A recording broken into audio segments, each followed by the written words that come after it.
Bonjour les yogis. Alors, c'est un petit cours aujourd'hui, autant adapté prénatal que pas. Donc, si vous n'êtes pas enceinte, il n'y a pas de problème, vous pouvez le faire quand même. Ça va être un cours juste un peu plus doux, un peu plus calme. Parce que bon, on fait ce qu'on peut avec ce qu'on a. Je ne peux pas aller trop profondément encore une fois cette semaine. Donc, un petit yoga doux ce matin pour lancer la semaine du bon pied. Donc, on commence en posture assise. Si vous êtes confortable dans la posture du japonais sur les genoux, vous pouvez vous asseoir comme ça. Moi, j'ai mis un bloc pour m'aider justement à surélever légèrement les fesses, puis à faire en sorte que je sois confortable au niveau des chevilles. Donc, ajustez-vous. Puis si vraiment c'est trop inconfortable, bien, on peut plier les jambes à l'avant, là, croisées. Donc, on roule les épaules vers l'arrière, on allonge la colonne vertébrale. Les épaules sont lourdes et tombent loin des oreilles. On peut fermer les yeux.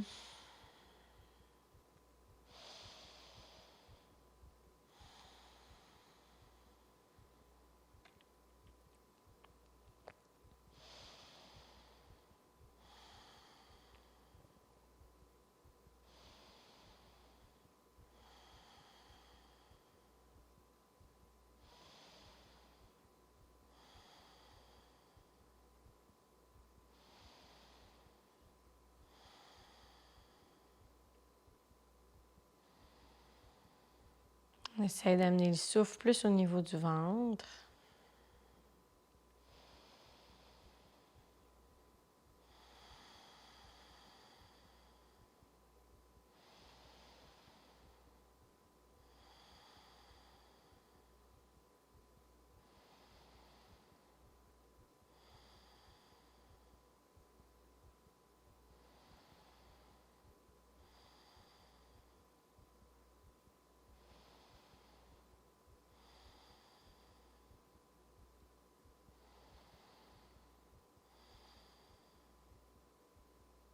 À l'inspire, on soulève le menton.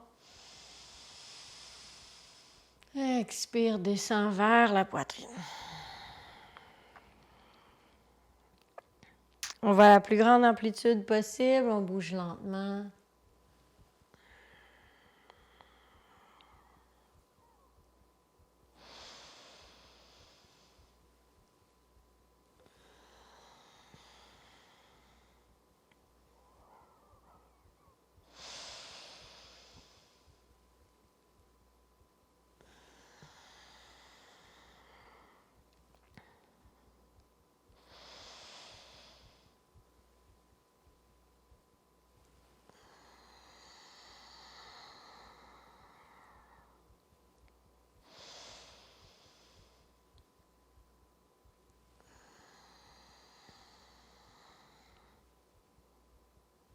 Et on revient avec la tête au neutre.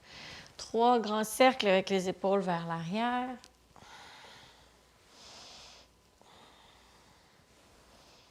Et 3 grands cercles avec les épaules vers l'avant. On met les mains sur les épaules, coude vers l'avant, grand cercle. On essaie de rentrer le nombril vers la colonne pour ne pas trop sortir les côtes basses.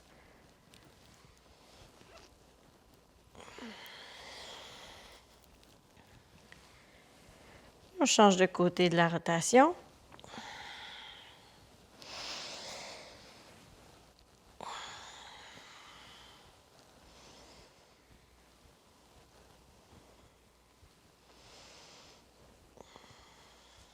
Et on relâche.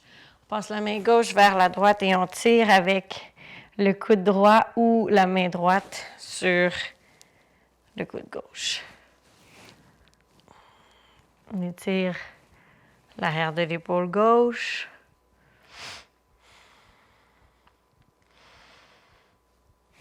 Même chose de l'autre côté.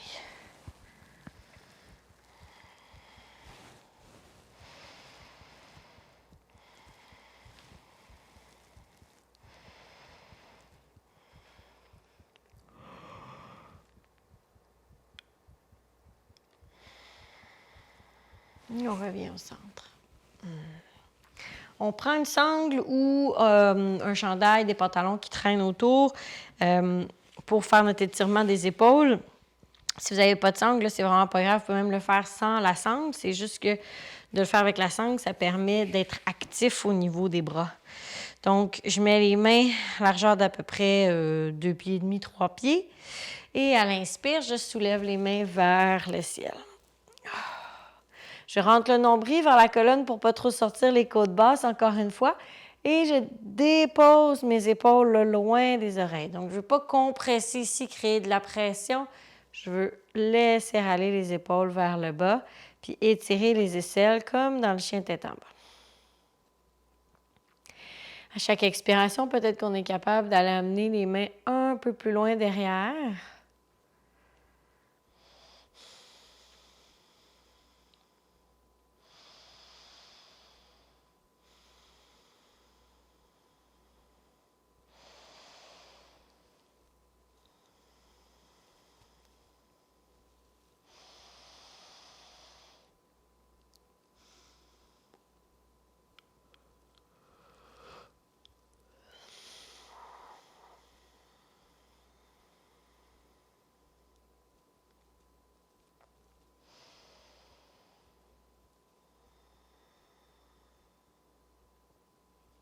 Ça se peut que ça fasse des petits fourmis dans les mains, il n'y a pas de problème.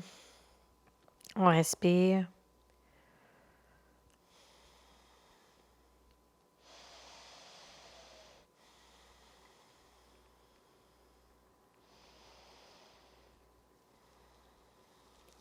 À l'expire, doucement, on descend les mains vers l'avant. On peut prendre quelques instants, le temps que le sang redescende jusqu'aux doigts. Puis sur un inspire, on soulève les mains à nouveau avec la sangle. On glisse la main droite autour de la sangle et on tire avec la main gauche vers le ciel pour étirer l'avant et le dessus de l'épaule droite. Ouh! Si vous savez que vous êtes capable d'entrelacer les doigts ici à l'arrière, vous pouvez.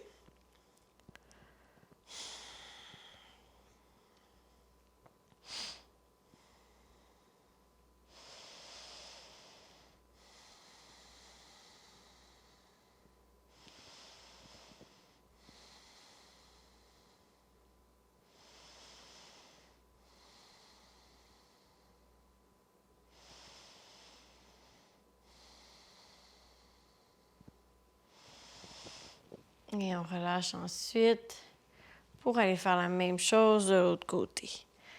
Donc, on redresse les deux mains, on glisse et on enroule la sangle autour de la main gauche et on tire avec la main droite vers le ciel.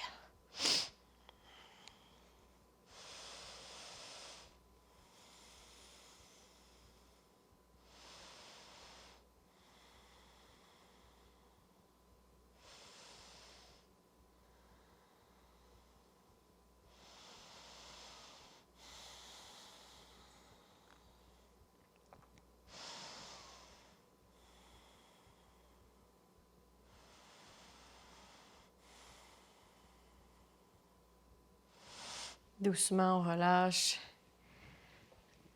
la sangle, on descend les deux mains. Et on peut venir shaker un petit peu pour faire circuler le tout. Excellent. À l'inspire, on amène les épaules près des oreilles. À l'expire, on relâche vers le bas. 2 autres fois. Dernière fois. Excellent. Si vous étiez sur un bloc, on peut surélever les hanches pour enlever le bloc. Puis on va venir se mettre dans la longueur du tapis, dans la table. On prend le temps de venir allonger une jambe à la fois pour la circulation. Peut-être qu'on avait les chevilles un peu coincées.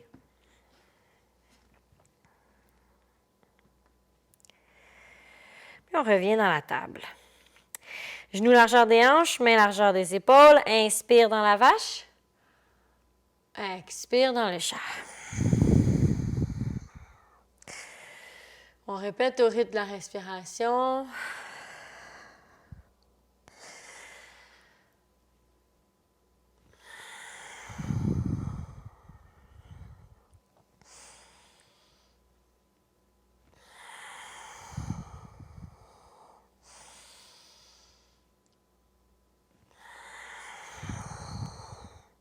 Et on revient au neutre. On recule les pieds pour qu'ils frôlent le bout du tapis. On avance les mains, posture du cœur fondant. On dépose la tête au sol, les avant-bras au sol. Même genre d'ouverture ici au niveau des épaules, des aisselles, la poitrine, que tout à l'heure avec la sangle.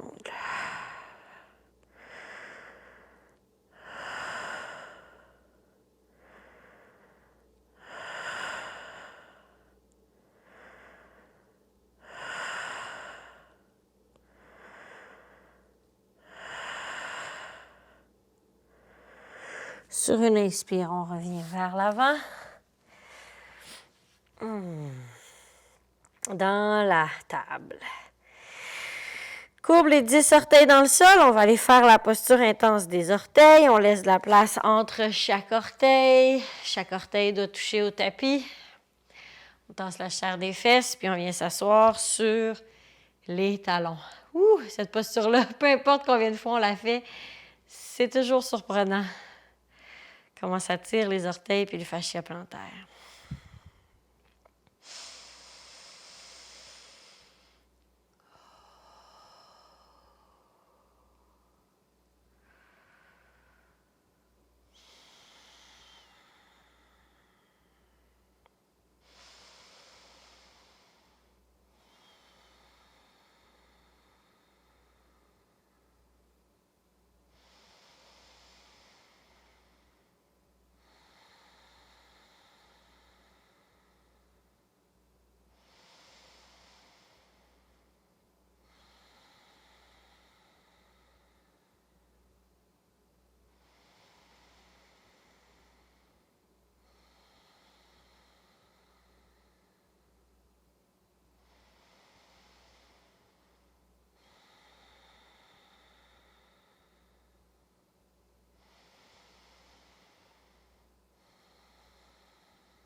On revient vers l'avant. On tapote le dessus des pieds dans le sol. Shake les pieds. Ouh! Et on courbe à nouveau les orteils, cette fois-ci pour aller dans le chien tête en bas. On soulève les hanches vers le ciel.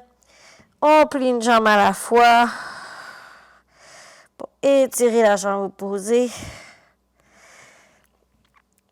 On roule les épaules vers l'extérieur et vers l'arrière, loin des oreilles.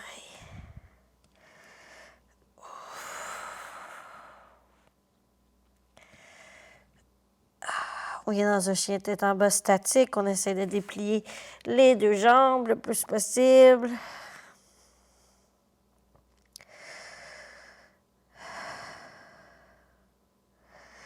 On plie les genoux, on regarde vers l'avant, on saute ou on marche vers l'avant du tapis. Flexion avant avec les jambes bien larges si la bédaine commence à prendre la place. On relâche la tête vers le sol. Les bras peuvent venir s'entrecroiser.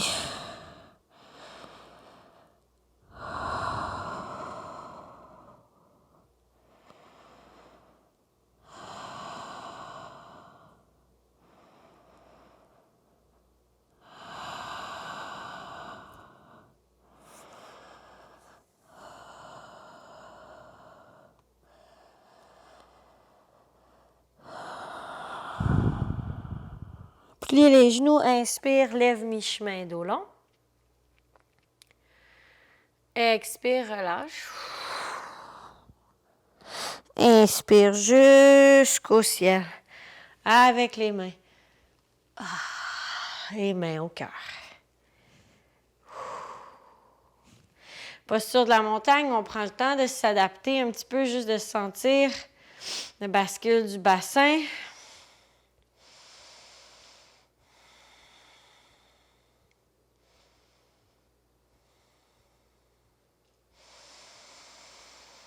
La longueur de la colonne vertébrale, les épaules roulées vers l'arrière, les doigts qui veulent aller vers le sol.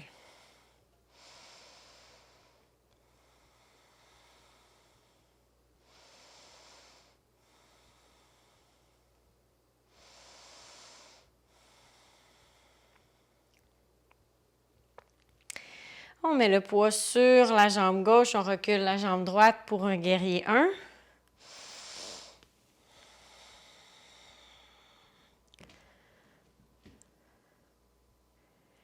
Sur un expire, on ouvre dans un guerrier 2.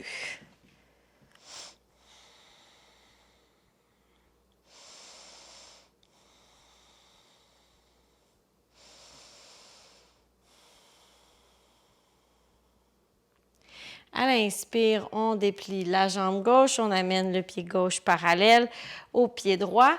Prasarita, on penche vers l'avant, grand écart. Avec le dos long, on peut venir mettre les mains sur le sol ou sur le tapis ou sur des blocs. Ou on laisse aller la tête vers le sol.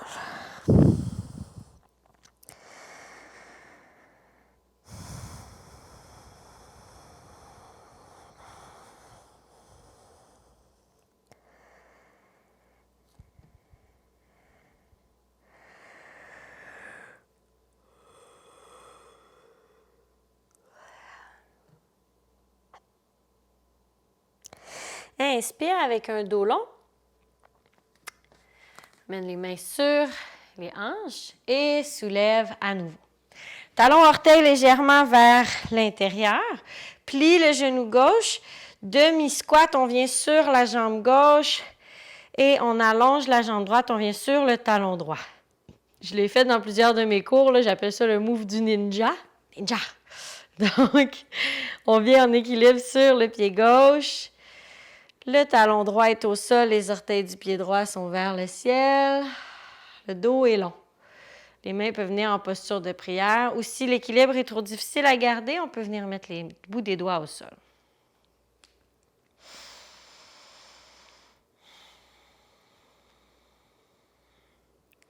Si vous êtes en mode fitness, que vous voulez l'essayer, on peut y aller sans les mains pour basculer vers la droite.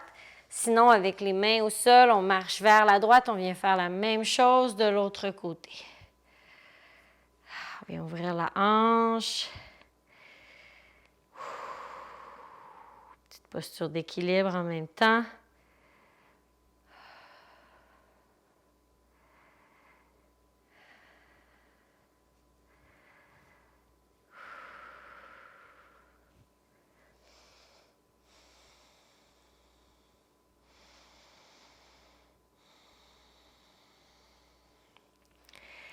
Et on revient vers le grand écart. On déroule avec le dos bien droit. Talon orteil vers l'intérieur, à peu près à la largeur d'un tapis. Les pieds vers l'extérieur, les talons vers l'intérieur. Un grand classique, le squat du yogi. Donc, Malasana, on plie les genoux, on amène les coudes à l'intérieur des cuisses.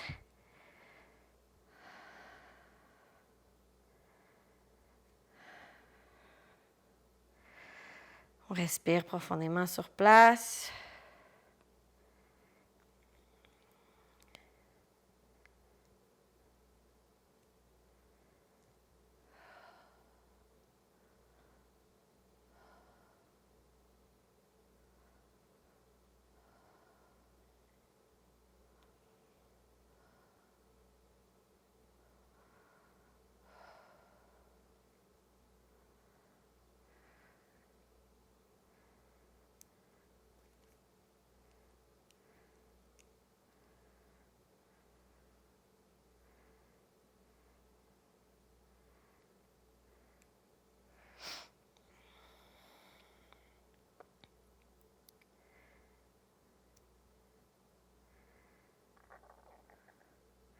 Et doucement, on met une main à l'avant, une main à l'arrière ou les deux mains à l'arrière pour s'asseoir au sol.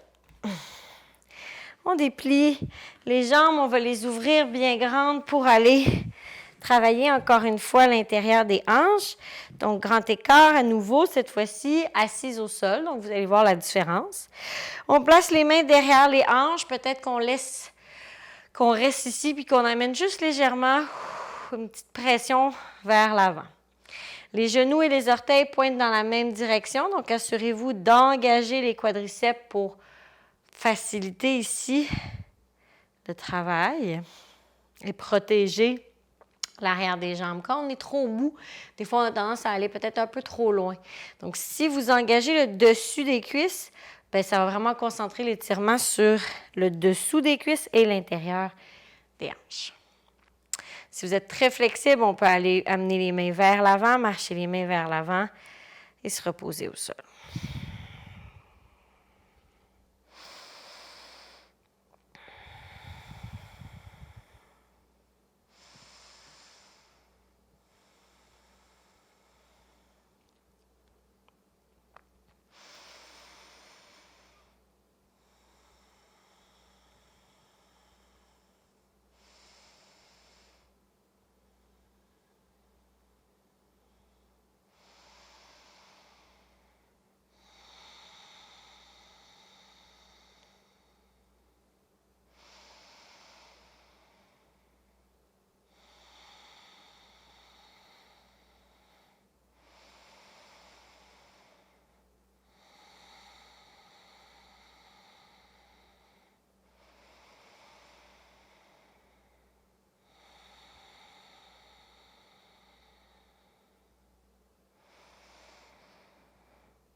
Ramène les mains près des hanches.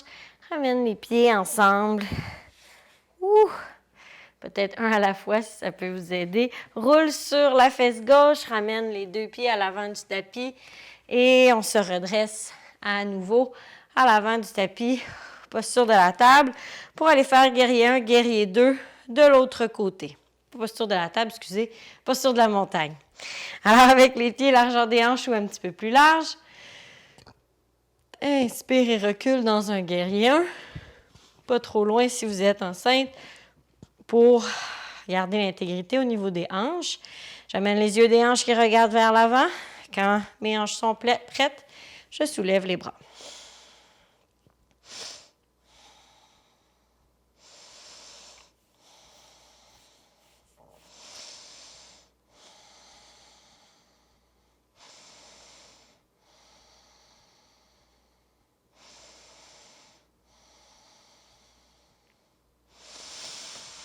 J'expire et j'ouvre dans un guerrier 2.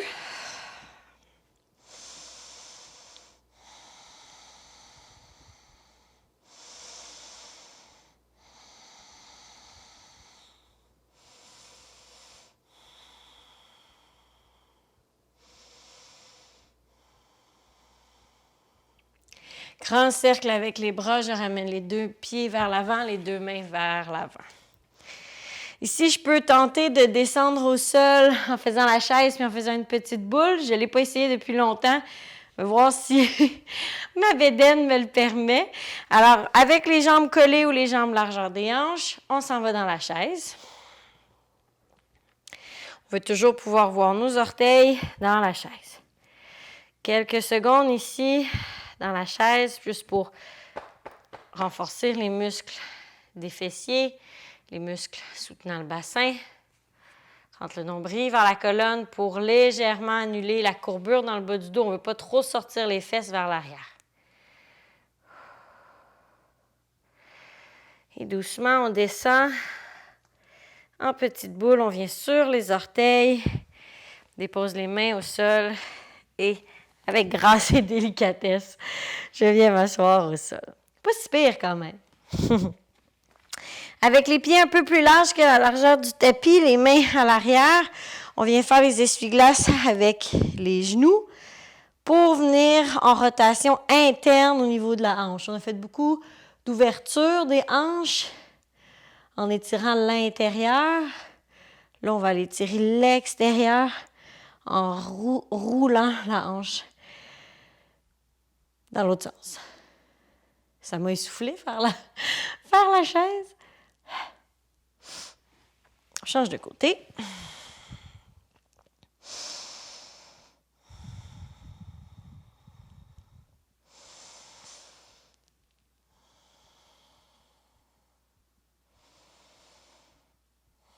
Et on peut faire un mouvement de respiration.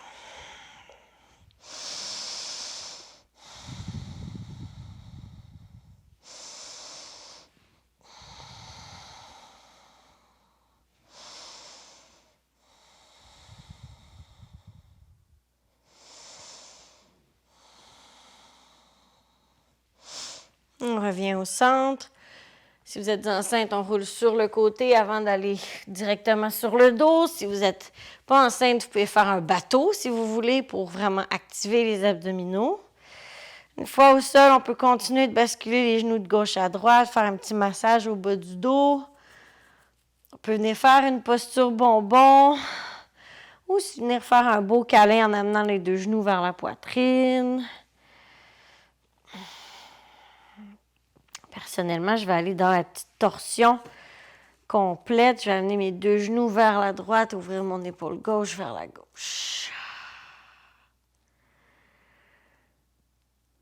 On fait une pratique comme ça, on concentre notre attention sur notre respiration pour vraiment aller en profondeur.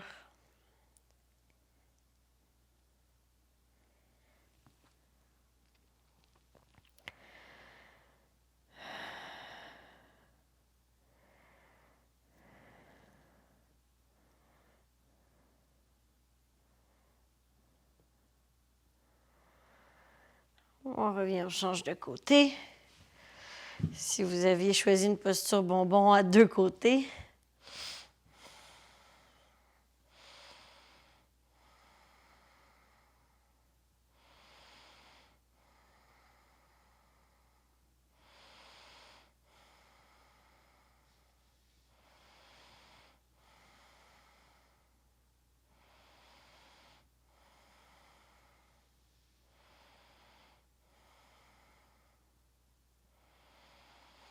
On inspire, on revient au centre, puis on s'allonge pour le Shavasana.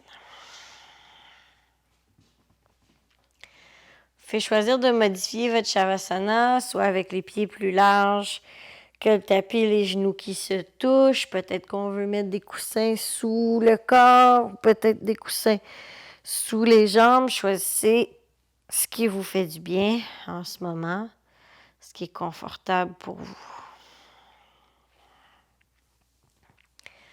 Dans tous les cas, on roule les épaules vers l'arrière, les paumes vers le ciel.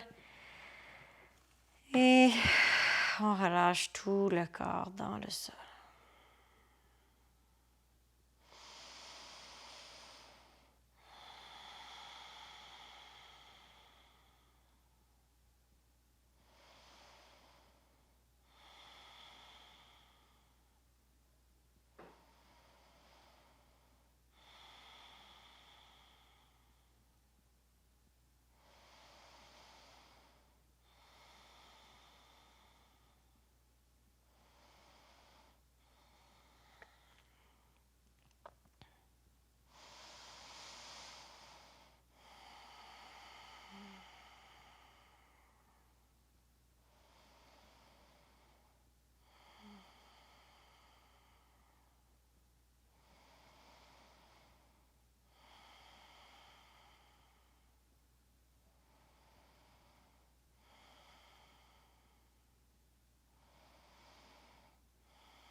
Je vous suggère de rester dans le Shavasana aussi longtemps que disponible pour vous aujourd'hui, un bon 5 à 10 minutes peut-être si vous êtes capable de laisser aller votre corps. Vous avez le temps. N'oubliez pas de sortir de la posture lentement en bougeant les extrémités en premier, puis en roulant sur le côté avant de faire quoi que ce soit. Moi, c'est ici que je vous quitte. Je vous souhaite de passer une belle journée, puis on se voit la semaine prochaine sur nos tapis. Namaste.